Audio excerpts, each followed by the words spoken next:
बता दें कहां से कौन सा प्रत्याशी इस वक्त आगे बढ़त बनाए हुए नजर आ रहा है, वो आपको बताया। फिलहाल त्रिपुरा की बात, त्रिपुरा में बीजेपी बहुमत के पास पहुंच गया। हालांकि टैली हम लगातार जब देख रहे हैं तो वो आंकड़ा कभी आगे बढ़ता हुआ तो कभी पिछड़ता हुआ नजर आ रहा है। इंक्रीजिंग और डिक्रीजिंग दोनों ऑर्डर नजर आ रहे हैं, लेकिन फिलहाल नेहा बीजेपी बढ़त बनाई हुई लगातार त्रिपुरा में नजर आ रही है। बिल्कुल, तो त्रिपुरा में बीजेपी ने बढ़त बनाई हुई है। नागालैंड में भी अगर हम बात करें तो बढ़त बनाई हुई है भारतीय जनता पार्टी ने। लेकिन मेघालय की अगर हम बात करें तो मेघालय में यहाँ पर ये कहा जा सकता है कि त्रिशंकु जो विधानसभा नजर आ रही है, इसके साथ साथ अब सवाल ये कि आखिर किसकी सीटें बनेगी, बिल्कुल, और किसकी सरकार बनेगी, कैसे सरकार बनेगी, ये एक बड़ा सवाल बन जाता है। हालांकि अगर हम मेघालय की बात करें, वहां पर हमेशा से हंग असेंबली फ्रैक्चर मैंडेट का हमेशा से एक रुख रहा है। वही वहां पर तस्वीर एक बार फिर से 2023 में नजर आ रही है।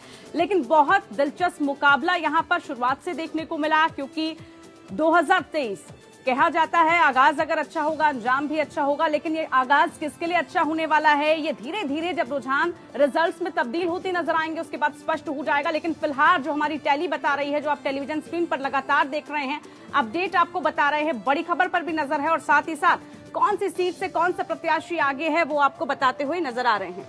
जी हाँ, तो इस विषय पे आज हम तफसील से चर्चा करेंगे। खास मेहमान हमारे साथ मौजूद है, उनसे आपका परिचय करा देते हैं। इस वक्त हमारे साथ अश्वनी शाही जी हैं, प्रवक्ता हैं भारतीय जनता पार्टी के, बहुत स्वागत है आपका।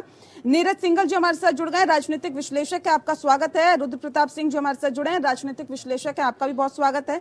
सर्वेश पाठक जी हमारे साथ जुड़ गए हैं, स्वागत है आपका। और साथ ही साथ अमनप्रीत कौर जी हमारे साथ है, राजनीतिक विश्लेषक है, आपका भी बहुत स्वागत है। अश्वनी जी से शुरुआत कर लेते हैं। अश्वनी जी, बल्ले बल्ले आपकी तो नजर आ रही है। अगर हम नागालैंड की बात करें या फिर त्रिपुरा की बात करें तो भारतीय जनता पार्टी ने पूरी तरह से भगवा कर दिया।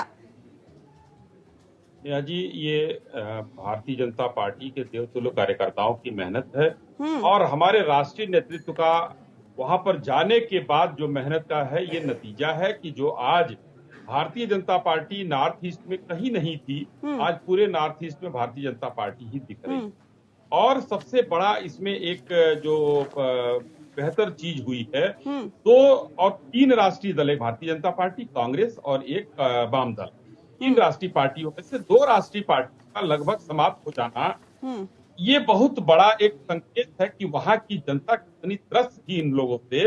और भारतीय जनता पार्टी ने जो वहां पर जो कार्यक्रम चलाए, जो लोक कल्याण की नीतियां लेकर हम लोग गए, तो हर जगह आदिवासी गांव में, गरीब गांव में राशन की बात की हमने, जो 5000 से ज्यादा गांव में त्रिपुरा में सिर्फ कनेक्टिविटी की रोड बनवाई, ये सारी चीजें ये बता रही हैं। ये लोग सिर्फ उग्रवादी संगठनों को बढ़ाते रहे, हमने उग्रवादी संगठनों को भी खत्म किया। आज वहां की जनता ने इनको ही खत्म कर दिया वहां से, और भारतीय जनता पार्टी आज अपनी झंड जो है जीत पे दोबारा वापस आ रही। ठीक है, मुन्ना खान जी भी इस वक्त हमारे साथ जुड़े हैं, कांग्रेस के नेता है। मुन्ना जी, बहुत स्वागत है आपका। सुना आपने अश्वनी जी को कह रहे हैं हमारी नीति और हमारी रीति को इतना सराहा गया कि नॉर्थ ईस्ट में फिर से कमल खिल गया। लेकिन अब सवाल इस बात को लेकर है, सर, आप लोगों का तो गढ़ कहा जाता था नॉर्थ ईस्ट, और ये कहा जाता था कि वहां पर भारतीय जनता पार्टी का कोई वर्चस्व भी नहीं है। लेकिन यहाँ पर आप देख रहे हैं अब तो पासा उल्टा पड़ता हुआ दिखाई दे रहा है। क्या वजह रह गई, कहाँ खामी, कहाँ कमी रह गई? ये अभी तो रुझान है, कोई रिजल्ट नहीं है। रिजल्ट आने पे ये रुझान ही तो नतीजों में तब्दील होते हैं। उम्मीद अभी भी इनको लग रहा है कि कायम है। नहीं, हमें नहीं लग रहा गायब है।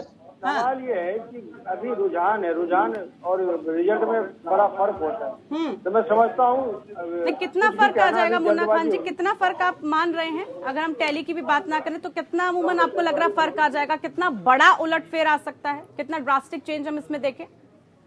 सरकार नहीं बनेगी बीजेपी की। नहीं, कहाँ सरकार बन रही है, नहीं बन रही? कहाँ सरकार नहीं कांग्रेस के प्रवक्ता है ना। 2 राज्यों में कांग्रेस की सरकार बनेगी। कहाँ पे कांग्रेस की सरकार बनेगी सर? आपकी साफ नहीं आ रही। नहीं, सरकार कहाँ बनेगी? मेरे को आपकी आवाज आ रही है सर, यहाँ पे जितने पैनलिस्ट है सबको आपकी आवाज आ रही है। बताइए, सरकार कहाँ बना रहे हैं आप? चलिए, बड़ी खबर पर एक नजर डाल लेते हैं। लगातार अपडेट दर्शकों तक पहुंचाते हुए, मेघालय में भी एनपीपी बीजेपी की सरकार बन सकती है। देखिए, रुझानों की अभी बात हम कर रहे हैं, लेकिन रुझानों से जिस तरह से स्पष्टता नजर आ रही है, उससे एक बात क्लियर है कि बीजेपी कहां पर सरकार बनाती हुई नजर आ रही है।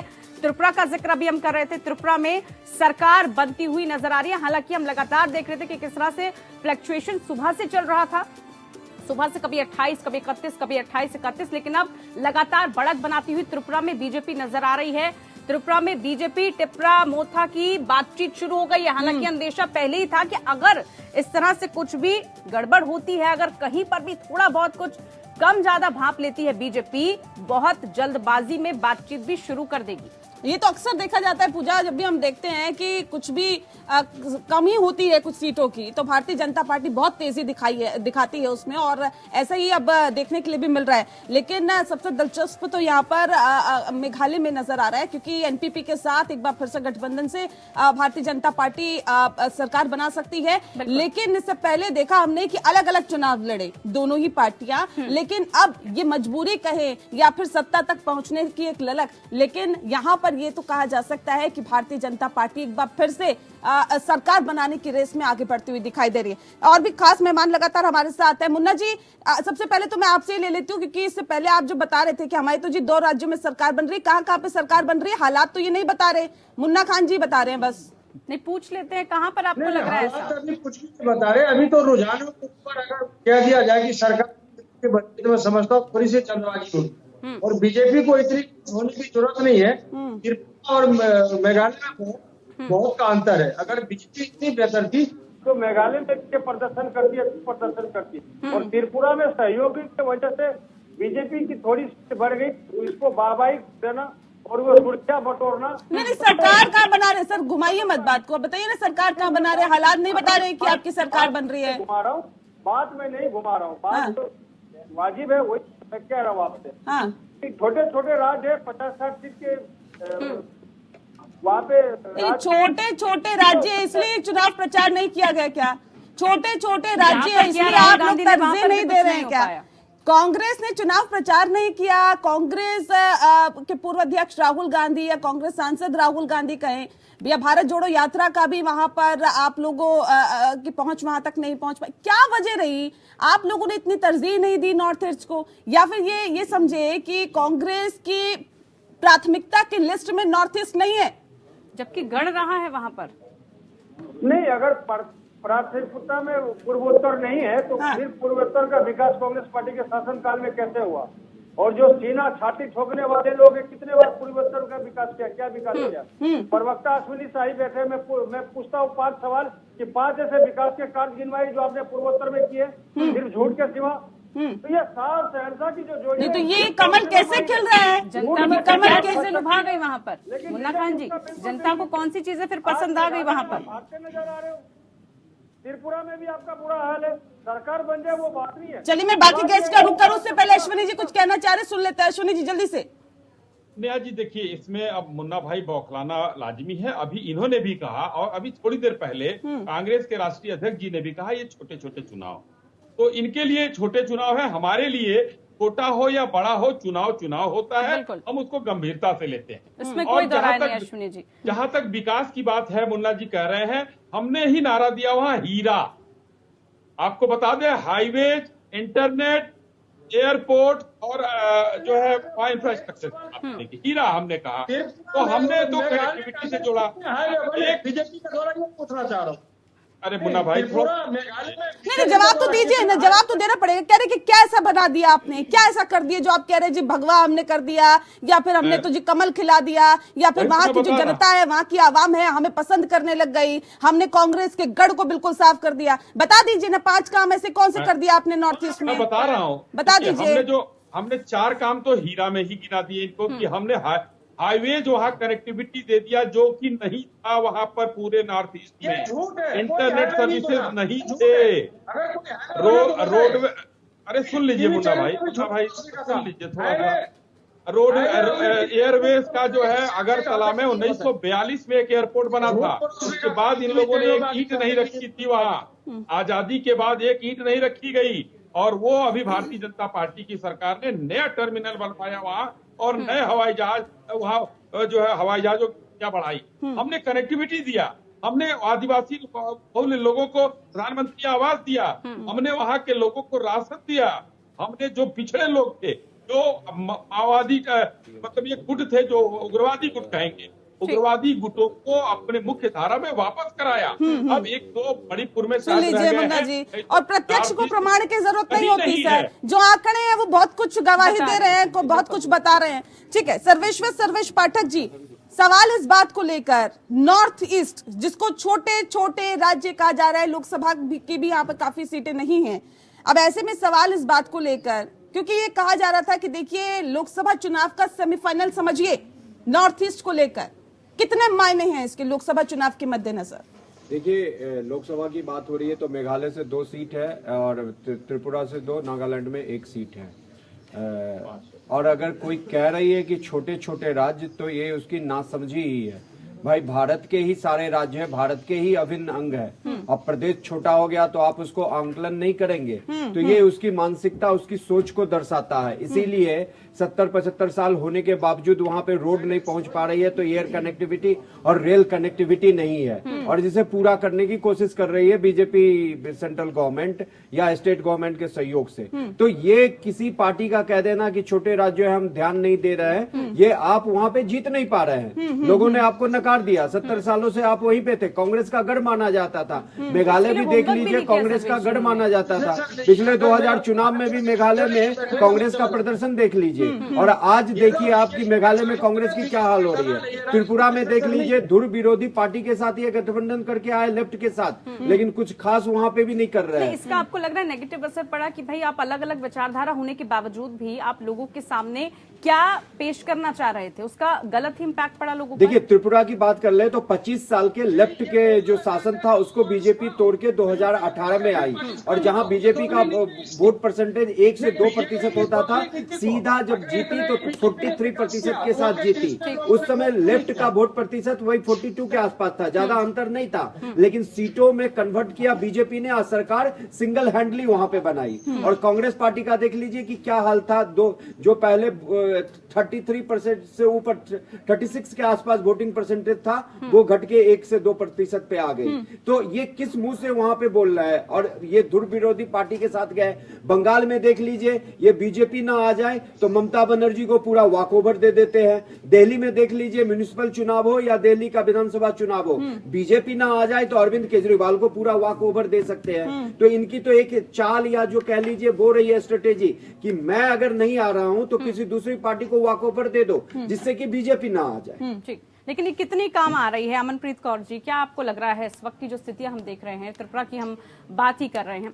सेंसिटिव स्टेट है, बांग्लादेश की तीनों सीमाओं से घिरा हुआ देश है, और उसके बाद अगर 25 साल सत्ता में वहां पर कांग्रेस बीजेपी 2018 में आती है, बढ़त बनाती हुई अभी पिछली बार के मुकाबले और नजर आ रही है, क्या ये जनादेश का जो अच्छे काम जो बीजेपी गिनवा रही है, उपलब्धियां, उसका असर आपको दिख रहा है, या फिर वहां पर विपक्ष उस तरह से ताकतवर दिखा ही नहीं, उतनी मौजूदगी दर्ज ही नहीं करवा पाए? दोनों चीजें हैं। देखिए, विपक्ष भी इतना वहां पे संगठित नहीं है, इतना एक्टिव नहीं है, और दूसरी तरफ से हम कांग्रेस की बात करें तो कांग्रेस तो देखो लड़ाई के पहले ही हथियार डालने वाली पॉलिटिकल पार्टी बन गई है। कहीं पे भी देख लो आप, हिमाचल को छोड़ के जहां पे भी उनकी परफॉर्मेंस रही है, वो कोशिश ही करती नजर नहीं आती। यूपी में प्रियंका ने थोड़ा सा दमखम लगाया, पर उसके बावजूद भी जैसे गुजरात में ये बिल्कुल इन्होंने हथियार ही डाल दिए। तो ऐसे ही है कि लड़ने से पहले हथियार डाल देती है वो, उसका फायदा जो तीसरी कोई पार्टी उठा लेती है। जैसे कहा जा रहा था, देखिए भारत जोड़ो यात्रा कर रहे हैं, इसका तो देश भर में असर है, भले ही हिमाचल में नहीं गई हो भारत जोड़ो यात्रा या वहां तक नहीं पहुंची हो, लेकिन उसके बावजूद भी उसका असर बता रहे थे कांग्रेस के नेता। देखिए, नॉर्थ ईस्ट में नहीं पड़ा क्या असर? देखिए, त्रिपुरा की बात करें तो वहां एक समय था जब कांग्रेस जो है डोमिनेट फोर्स हुआ करती थी, और लेफ्ट के साथ जब इन्होंने अपना गठजोड़ बनाया, उसके बाद ये एक जूनियर पार्टनर नहीं होता, वैसी इनकी सिचुएशन बन गई। उसके बाद अब इनकी ये है कि अब इन्होंने कोशिश ही नहीं करी, ये पहले ही अपनी हार मान चुके हैं। तो ऐसा है, जब ये हार मान चुके हैं तो उसका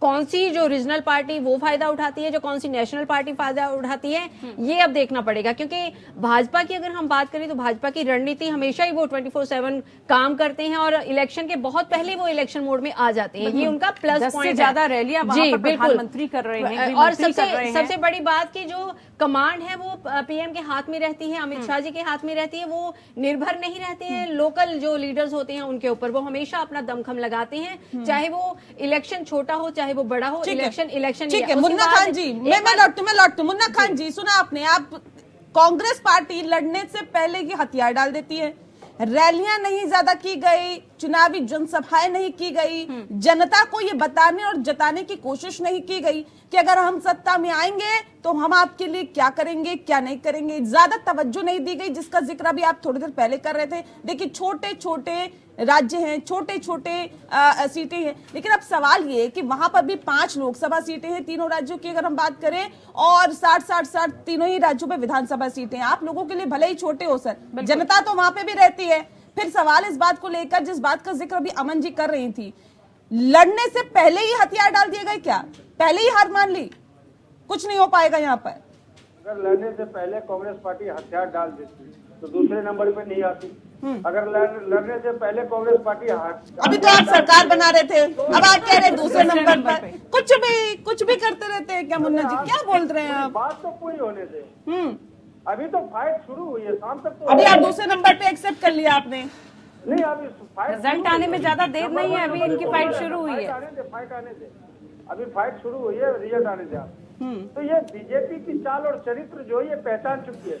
गोवा जाती है, कहती है गौ मांस खाओ, ये जायज है, और उत्तर प्रदेश आती है तो कहती है पाकिस्तान जाओ, यहाँ गौ मांस नहीं चलेगा। ये दोगली नीति बीजेपी की चाल और चरित्र वो सामने समझ में आ रही है। ये गाय खाने वाले लोग हैं और गाय खाने के नाम पे भड़काने वाले लोग हैं। ये इनके चरित्र चाल चरित्र पहचान चुकी है जनता। तो अब वहाँ आदिवासियों के साथ जो इनका दुर्व्यवहार हुआ, सर चाल चरित्र चेहरा तो छोड़ दीजिए, लेकिन आजकल गाय की बात कांग्रेस पार्टी ज्यादा कर रही है, हिंदुत्व की बात कांग्रेस पार्टी ज्यादा कर रही है, और अब लगता है कि राम मंदिर की बात भी आप लोगों के मुंह से ही सबसे पहले निकलने लगेगी। राम मंदिर की बात निकलेगी। पूछे चुनावी हिंदू कौन बनता है? त्रिपुंड धारण करके, और उसके बाद पूछ रहे चुनावी हिंदू कौन बनता है, ये भी बता दीजिए। कह रहे जब जब चुनाव आता है तब तक आप भी अब बात करने लगे हिंदू की, हिंदुत्व की, गाय की, आप भी बात करने लगे इन तमाम चीजों की। गौ मांस भी खा लेंगे उस टाइम, तो जैसे वोट चाहिए होता है। नहीं, ये मुद्दे लेकिन जनता तक पहुंचे नहीं ना। शायद आप अगर समय रहते इनको पहुंचाते तो कुछ उसका असर इन टैलीज में भी नजर आ जाता। बहरहाल नीरज जी भी हमारे साथ जुड़े हुए हैं। नीरज जी, किस तरह से देख रहे हैं अभी जो रुझान है, जल्द ही रिजल्ट्स में परिवर्तित होते चले जाएंगे? बीजेपी लगातार लीड बनाई हुई नजर आ रही है, और लीड के साथ साथ जिस तरह से परसेंटेज हम देख रहे हैं उसमें भी एक अच्छा खासा इजाफा इस वक्त नजर आ रहा है। देखिए, बीजेपी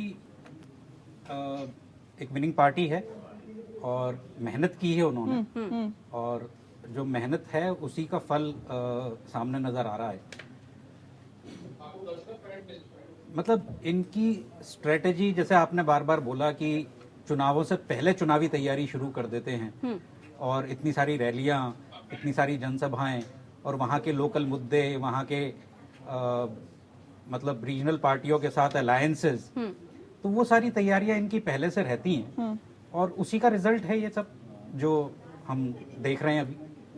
बिल्कुल। रुद्र प्रताप सिंह जी, क्या इस वक्त जो स्थिति नजर आ रही है बीजेपी की, हम लगातार बात कर रहे हैं, लेकिन कांग्रेस आखिरकार कहां स्टैंड कर रही है? कांग्रेस ना तो वर्चस्व की लड़ाई लड़ रही है, अपने आप को वो कहां साबित कर पा रही है? आगाज हम देख रहे हैं 2024 के चुनावों का आगाज, हम इसको मान करके देखें तो कांग्रेस के लिए कितनी इस वक्त सोचने की, मंथन करने की आवश्यकता है? देखिए, कांग्रेस को तो हमेशा मंथन करने की आवश्यकता है, लेकिन कांग्रेस करे तब ना। अब आपके सामने कांग्रेस के प्रवक्ता बोल रहे हैं कि ये छोटा चुनाव है। अब कांग्रेस पार्टी के हिसाब से तो यही बड़ा चुनाव होगा, क्योंकि उनकी स्थिति जिस हिसाब से है वही छोटी पार्टी बन के रह गए हैं। तो अब जब वो पहले से ही मान चुके हैं कि उनके लिए चुनाव छोटा है, अब गुजरात चुनाव उनके लिए छोटा था, वहां क्यों नहीं अच्छा कर पाए? अब बड़े प्रदेश में, उत्तर प्रदेश से तो बड़ा कुछ नहीं हो सकता है, उसमें उन्होंने क्या कर दिया, तो उनके लिए बड़ा चुनाव किसको मानते हैं? तो सवाल ये है ना कि जब कांग्रेस पार्टी अपने आप को तैयार करने के लिए, और जहां तक बात रही चुनाव में विपक्ष की, तो विपक्ष की तैयारी 5 साल होती, क्योंकि सत्ता दल तो सत्ता में है, विपक्ष क्या वहां कर रहा होता? विपक्ष को तो पूरे 5 साल तैयारी करने होते हैं जनता के बीच रह करके, और अगर वो 5 साल में तैयारी नहीं कर पा रहे हैं तो उनकी गलती है। जहां तक रही कांग्रेस की, कांग्रेस सिर्फ और सिर्फ राहुल गांधी को नेता बनाने में लगी है, न कि वो विपक्ष की भूमिका में है, न वो चुनाव लड़ने की तैयारी में है। वो सिर्फ और सिर्फ सारे कांग्रेस के लोग, सारे कांग्रेस के कार्यकर्ता मिलकर के ये साबित करने में लगे हैं कि राहुल गांधी नेता हैं, और यही साबित करने में कांग्रेस हर तरफ से खत्म हो रही है। अभी आप रायपुर अधिवेशन देखिए, अभी यहाँ अगर हम लोग नॉर्थ ईस्ट के चुनाव की बात कर रहे हैं, तो इन्होंने एक राष्ट्रीय अध्यक्ष अपना बनाया, उनके कितने दौरे हुए होंगे नॉर्थ ईस्ट में, आप देख लीजिए, हुआ। तो अब आपके राष्ट्रीय पार्टी अगर चुनाव में मेघालय के नहीं जा अलावा रहा है किसी में भी रुख तो, नहीं किया तो गया। जब नहीं जा रहा है तो वो किस चीज की तैयारी कर रहे हैं? आप रायपुर में अधिवेशन कर रहे हैं या चुनाव? अगर भारत जोड़े, अगर एक चीज और आपको बताएं, हिमाचल चुनाव में राहुल गांधी नहीं गए, हिमाचल वो जीत जाते हैं। जहां राहुल गांधी गए मेघालय वो में चुनाव गए। हार गए। वहाँ तो पहले अब से भी इस ज्यादा हिसाब रिजल्ट से खराब आ जो रहा है। इनके सबसे बड़े नेता हैं वो जहां जाएंगे वो चुनाव हार जाएंगे, तो जाएंगे कहाँ बेचारे? तो आप क्या कहना चाह रहे हैं? ये आप क्या कहना चाह रहे हैं मुन्ना जी? कहीं भी ना जाएं वो। जहाँ पे गए हैं देख लीजिए क्या कहा जा रहा है। राहुल गांधी जहाँ पे जा रहे हैं चुनाव हार रहे हैं, नहीं जा रहे तो ही ठीक है। पनौती कर दिया उनको, पनौती हो गए राहुल जी। सच्चाई यही है। नहीं, मैं ये शब्द तो इस्तेमाल नहीं करूंगी। करूंगी। नहीं, मैं ये शब्द तो इस्तेमाल नहीं करूंगी। आप लोगों ने कर लिया वो ठीक है, लेकिन मुन्ना जी जल्दी से रिएक्शन। पनौती राहुल गांधी नहीं है, पनौती इस देश में नरेंद्र मोदी। पनौती अमित शाह है, राहुल गांधी नहीं है। एक शिक्षित व्यक्ति है, शिक्षित और जाहिल में बहुत बड़ा फर्क होता है। जिस आदमी का डिग्री नहीं पता, जिस आदमी का कोई आता पता नहीं, 35 साल भीख मांग करके वो खाया। अरे जवानी में तुम एमए करके भीख मांग रहे हो, शर्म आनी चाहिए। वो आज आदमी देश चला रहा तो देश की दुर्गति होगी। और ऐसे चाटुकार लोग बैठे उनके प्रवक्ता जो बाद में कहते हैं राहुल गांधी पनौती है। पनौती इस देश में नरेंद्र मोदी है, पनौती इस देश में अमित शाह है। नहीं सर, आंकड़े क्या बता रहे बताइए ना, नहीं, कौन है उन्होंने कौन नहीं इसको छोड़ दीजिए सर। नहीं, उन्होंने आंकड़े क्या बता रहे किन बताइए। मुद्दों को लेकर आप जनता के बीच गए थे, जनता ने किन मुद्दों को सराहा, वो उस पर आप चर्चा कीजिए। शर्म आनी चाहिए। अनारकल बातों का कोई यहाँ पर विषय नहीं है। मुन्ना खान जी, चर्चा में आप रहिए, जो हार हुई है उसके कारण खंगालिए, मंथन कीजिए, अनावश्यक बातों की जरूरत अच्छा नहीं चलिए है। छोड़िए, ये बताइए, मैं आपसे जानना चाहती हूँ सर्वेश्वर जी, क्योंकि टीएमसी की अगर मैं बात करूं, देखिए ये बार बार कहा जा रहा था लोकसभा चुनाव के मद्देनजर कि आप तो बंगाल में हैं, बंगाल में रह के प्रधानमंत्री बनने का सपना देख रहे हैं, लेकिन अब तो ये जो चुनाव के नतीजे त्रिपुरा में निकल के सामने आ रहे हैं, ये जो नतीजों में तब्दील होते जा रहे हैं, ममता बनर्जी भी अब अरविंद केजरीवाल की तरह अपने कहीं ना कहीं जो पैर है वो पसारती हुई नजर आ रही है, ये कहा जा सकता है। क्योंकि अरविंद केजरीवाल ने दिल्ली से निकल के पंजाब में सरकार बनाई और फिर गुजरात में भी खाता खोल लिया। टीएमसी ने भी ऐसे ही किया, त्रिपुरा में अच्छी खासी सीटों से निकाले हैं यहाँ पर। देखिए, फिर भी मैं नहीं मानता। अगर लोकसभा चुनाव का आप देख ले तो अगर आज जो ये 3 राज्यों हैं इसमें टोटल 5 लोकसभा के सीट हैं। जैसा कि मैंने पहले भी बताया, 2 त्रिपुरा, 2 मेघालय, 1 नागालैंड, और वो देखने वाली स्थिति है। उसके बाद आप बंगाल का देख ले, लोकसभा सीट 40 से ऊपर है, 42 या कुछ इसके आसपास है। क्या टीएमसी जब फुल मतलब बीजेपी ने 2019 में वहां डेंट मारा, क्या 40 में से 40 टीएमसी जीती है क्या वहां पे? आप तभी अंदाजा लगा सकते हैं कि जब आप अपने राज्य जहां आपका पूरा होल्ड है वहां पे कम से कम लोकसभा नहीं 40 निकाल रहे हो तो 35 निकाल के दिखाओ। 18-22 का तो आंकड़ा था ना, 18-22 का तो आंकड़ा था ना। और उसके बाद देखिए ना, देखिए मैं मानता हूं 2024 में भी अगर बीजेपी थोड़ा बहुत इधर उधर हुआ तो सेंटर में वही गवर्नमेंट बनाएगा जो सबसे ज्यादा सीट, वहां पे कांग्रेस की सीटें बढ़ेगी। ये एक खुशखबरी के तौर पर देखा जा सकता है टीएमसी के लिए कि आप बंगाल से निकल के अपने राज्यों में अगर अगर जा पा त्रिपुरा रहे हैं। में अच्छी सीटें, इसे अच्छी सीटें कहा जा सकता है, नहीं कहा जा सकता फायदा है इसलिए हो रहा है कि त्रिपुरा में बंगाली जो भाषी